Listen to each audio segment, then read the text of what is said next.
made from apples. That's the main ingredient here. Was yours. Crystal. So this is, like I said earlier, Elder Scrolls Cookbook. I don't know if I did mention that part. From the Skyrim series, video game that came out. It's this medieval game like 11 years ago or so. And outside of the city of Whiterun, in the game, there's a place called the Honningbrew Meadery, and they make mead. There's missions there and stuff. We loved to play that game years ago. Oh yeah. So it's some good clarity, but it's mostly apples. It's actually pretty simple to make. Smells good. Cinnamon and cloves. So let's just try it first before I get into the details of this. This is where the fun begins.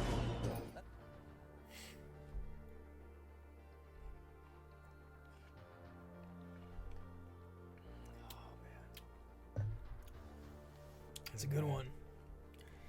There's maple in here. No maple. So this is, you basically, That's what it tastes like. whenever I figured this out, man, it changed everything. Buying apple juice at the store, any juice. Go to Shop and Save, Giant Eagle, wherever you're from. I'm sure there's a place where you can just have a whole row of juices. Make sure that there's no sorbates or sulfites in them. You made that mistake. I made that mistake. Won't make it again. And yeah, you can just, if you want to make a wine out of it or a cider, you basically just put those juices together. If you wanted to make it more alcoholic, you throw in more sugar. Yeah. Brown sugar, whatever. If you're trying to make a mead, you throw in a ton of honey. It's a little bit more complicated than that. You want to make sure it's all mixed up. You want to calculate how much sugar's in and get the gravity reading. You don't want to put any spices in the primary, because spices like cinnamon, cloves, those are antimicrobial. And so that you want to make the best environment for the yeast possible. And whenever you're, let's just say, every yeast has a certain temperature range that it needs to be at. Like the one we like to use, it's between like 70 and like 90. It's a pretty good range. If it's anything below or above that, the yeast get irritated and they can give off bad aromas and bad tastes. Whenever you throw in antimicrobials, you're just irritating them, as well as having a ton of sunlight in on your mead. Little things like that can really irritate them. With mead, we add super ferment to help the yeast out. There's a lot of things you want to do to help the yeast. In general, if you're just new to this, it's something good to think about, but it's really not that important. You're going to get the alcohol, but whenever you're really trying to fine-tune some stuff, you want to make the best environment for the type of yeast that you're using. Yeah, like our basement, I just noticed you have some of your brew belts on. Our basement, it's too cool down here now.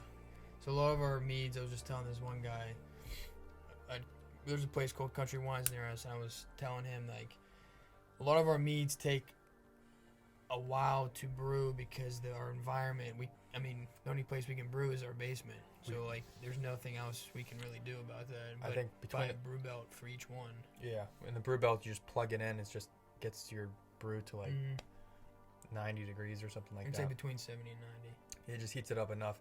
The only other option is to brew mostly between the months of, like, end of March and, like, November, October, which is when we should do most of our brewing, and then, like, the secondary conditioning stuff after that. But we just haven't gotten into that swing of things. Flow. Yeah. But yeah, then that's basically the process. You take, if you're just doing 1 gallon, get like one like container of apple juice, some honey. It also saves you. Fill it up with spring water. Also saves you money. Yeah, because you don't have to use as much honey. And then add 1 cinnamon stick per gallon, 2 cloves per gallon. If you wanted to add some allspice berries, those help a little bit too. A little bit of nutmeg might help if you want to make it more, almost like a apple pie or something. But that's pretty much the process. You can take a little bit of vanilla extract. I want to say like half a teaspoon per gallon. I think that's acceptable. I think that's probably what I used. Maybe a quarter teaspoon per gallon of vanilla. Vanilla really helps take the edge off. But this is also aged for an entire year. And so it's smooth, in my opinion. Yeah, I just don't know. It's just going to be very hard to really know the difference between something that's aged for a year or like a couple months. Like that's where it's like you got to have fine-tuned taste buds to be able to tell the difference. You know what I also did with this one? I don't remember which apples I used, but I chopped up apples, and after the fermentation, I laid those on top. And that, you get a real fresh apple taste if you add the apples after fermentation and you kill the yeast with a potassium sorbate. But like I said, it gets a little technical. If you're not into, if you haven't done any brewing yet, it's such a, oh my gosh, at this point, such a simple process. You can just have a beautiful array of brews. I mean, Yeah, we have so anyone much. comes over, we have every flavor of. Yep. Jeez, oh man, it's Name it. unbelievable. Name the fruit. Well, not every fruit. But we have strawberries, mixed berries, maple syrup, every different type of traditional mead, oaked, non-oaked, citrus fruits, all these different wines. herbs. Yeah, like- juniper berries. Yep. Um, Heather tips. yeah, I mean, I basically just like lost track. We have some. Meadow sweet. There's boxes out there ERO. with like literally just like one of every flavor that we have. Oh yeah.